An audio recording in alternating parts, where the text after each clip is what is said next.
नमस्कार दोस्तों, आप सबका स्वागत है हमारे एचटीएमएल के कोर्स में।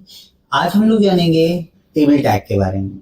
ये टेबल टैग क्या होता है, कैसे काम करता है, चलिए इसके बारे में हम लोग जानते हैं।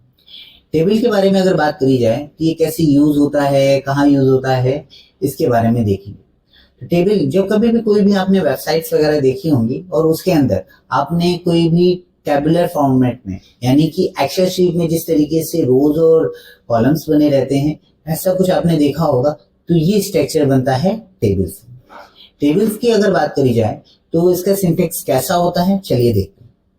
टेबल्स की अगर बात करें कि ये कुछ इस तरीके से टेबल टैग होता है, उससे स्टार्ट होता है, साथ ही साथ इसका एंड टेबल टैग से एंड करेंगे। इसके बीच में हम लोग कई सारी चीजें लिखेंगे, जैसे TR, TH, TD, ये सब क्या चीजें। चलिए पूरे कोर्स सही से समझते हैं और देखते हैं ये कोड क्या है। ठीक, यहाँ पे अगर आप देखोगे, मैंने अपने कोड को रन किया है तो यहाँ पे आप देखोगे ये जो T हेड है, TH जो मैंने लिखा हुआ था ये TH यानी टेबल हेड है। वहीं पे मैंने कुछ डेटा दे रखे हैं, तो वो जो डेटा है वो आपका राहुल 25, स्नेहा और 22। ठीक, चलिए इसको और भी डीप समझते हैं क्या हो रहा है, कैसे हो रहा है। जो पहली लाइन हमें दिखाई देती है, ठीक, जो पहली TR है उसके अंदर दो हेडिंग्स के रूप में आपको चीजें दिखाई दे रही थी, है ना। तो ये आपको जो चीजें हैं टेबल हेड के फॉर्मेशन में आपको दिखाई देती है। ठीक है, तो वो टेबल TR के अंदर दो TH लगाए गए। वहीं पे उसके बाद जो डेटा मुझे रिफ्लेक्शन कराना था उसके लिए TD का यूज किया गया है। ठीक है, वहीं पे अब बात करते हैं TR की। तो ये थर्ड जो हमारी TR थी उसके लिए हम लोगों ने यूज किया हुआ है।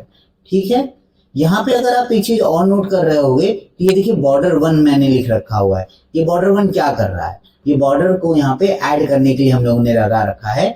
CSS से इसको यूज करना ज्यादा बेटर होता है मॉडर्न साइट्स में हम, लेकिन हमें सिर्फ और सिर्फ यहाँ पे सीखना है कि क्या है, कैसे काम करता है बॉर्डर वगैरह लगाने के लिए, इसलिए मैंने सिर्फ यहाँ पे लगा रखा है। ठीक, तो आप यहाँ पे देख पाओगे कि यहाँ पे क्या हो रहा है।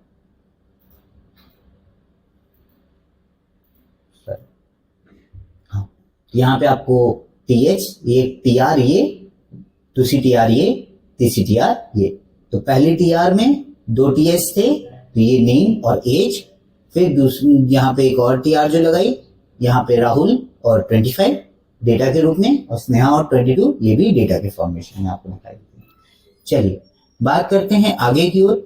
दूसरी चीज यहाँ पे मैं कुछ स्टाइलिंग अभी लगा देता हूँ जिसका नाम है, जिससे कि हमारी टेबल जो होगी वो ज्यादा अच्छी तरीके से आपको दिखाई दे रही होगी।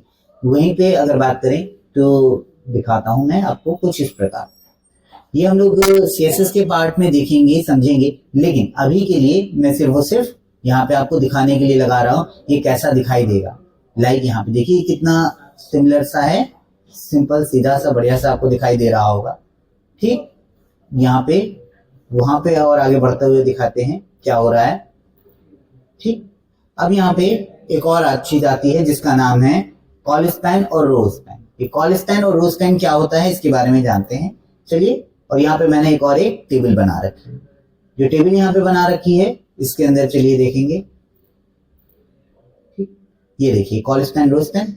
अब यहाँ पे अगर आप देखोगे तो जो न्यू टेबल हम लोगों ने बना रखी है उसके अंदर एक TR जो मैंने ले रखी है उसके अंदर दो TH हैं।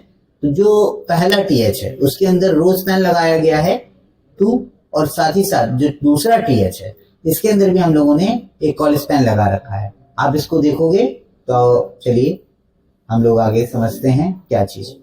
ठीक, यहाँ पे अगर बात करी जाए तो पहला यहाँ पे जो TH था इसके अंदर जो हमारे पास आपको दिखाई दे रही है, यहाँ पे हम लोगों ने रो स्पैन लगा रखा है। ठीक है, ये देखिए जिसने दो रोज को क्या कर रखा है, ऑक्यूपाई कर रखा है, इसलिए इसके अंदर रो स्पैन लगाया गया है। वहीं पे जो दूसरा TH है जिसके अंदर हम लोगों ने दो कॉल स्पैन लगा रखा हुआ है। ठीक है, तो इसके अंदर यहाँ पे इस तरीके से यानी दो कॉल्स को इसने पूरी तरीके से ऑक्यूपाई कर रखा है। मैथ और साइंस वाले का हिस्सा है ना, तो ये देखिए ऑक्यूपाई कर रखा है, तो इसे ही हम लोग मान सकते हैं। ठीक है, तो आज के लिए इतना ही। मिलते हैं हम नेक्स्ट वीडियो में और जानेंगे कई सारे टैग्स के बारे में और कई सारी इंफॉर्मेटिव वीडियोस के बारे में। ठीक है, धन्यवाद।